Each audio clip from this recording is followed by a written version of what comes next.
স্বরাষ্ট্রমন্ত্রী জনাব সালাউদ্দিন আহমেদের দুটি বক্তব্য দুইভাবে মিডিয়াতে এসেছে। যমুনা টিভিতে এসেছে গুম, মানবাধিকার ও সুপ্রিম কোর্ট সচিবালয় অধ্যাদেশ নিয়ে সংশ্লিষ্টদের সঙ্গে কথা বলে আরও ভালো আইন করা হবে। অন্তর্বর্তী সরকার তড়িঘড়ি করে জারি করা কিছু অধ্যাদেশ নিয়ে বিরোধী দলের রাজনীতি করতে চাচ্ছে।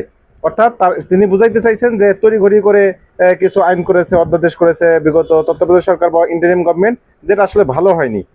তিনি আরেকটি বক্তব্য মাছরাঙ্গা নিউজে এসেছে, আমিও গুমের শিকার, গুম কমিশন এমনভাবে করব যাতে ন্যায় বিচার আসে। স্বরাষ্ট্রমন্ত্রী, তো আমার প্রশ্ন হচ্ছে যে ঠিক আছে, আপনি গুমের শিকার, গুমের আইন আপনারা করতে চান, তাহলে ইন্টারিম গভর্নমেন্ট যেই গুমের অধ্যাদেশ জারি করেছিল সেই অধ্যাদেশটা আপনারা বাস্তবায়ন করতেন, অন্তত এখানে আইন হিসেবে করে দিতেন, পরবর্তীতে আপনারা আরো ভালো যাচাই বাছাই করে সেটা সংশোধন করতেন। এটা তো নিষেধ ছিল না। আপনারা ছলচাতুরি করে এটা বাতিল করে মূলা ঝুলিয়ে দিবেন এবং এর জন্য কোনো টাইম ফ্রেম দিবেন না যে এত দিনের ভিতরে আমরা এই গুম অধ্যাদেশটা আবার নতুন করে করব, এরকম কোনো টাইম ফ্রেমও দিবেন না। এটা নিয়ে আসলে রাজনীতি কারা করছে, বিরোধী দল না সরকারি দল? এই বিষয়টা আমি জনগণের কাছে প্রশ্ন রাখলাম। আশা করি আপনারা কমেন্টের মাধ্যমে আপনারা মতামত জানাবেন।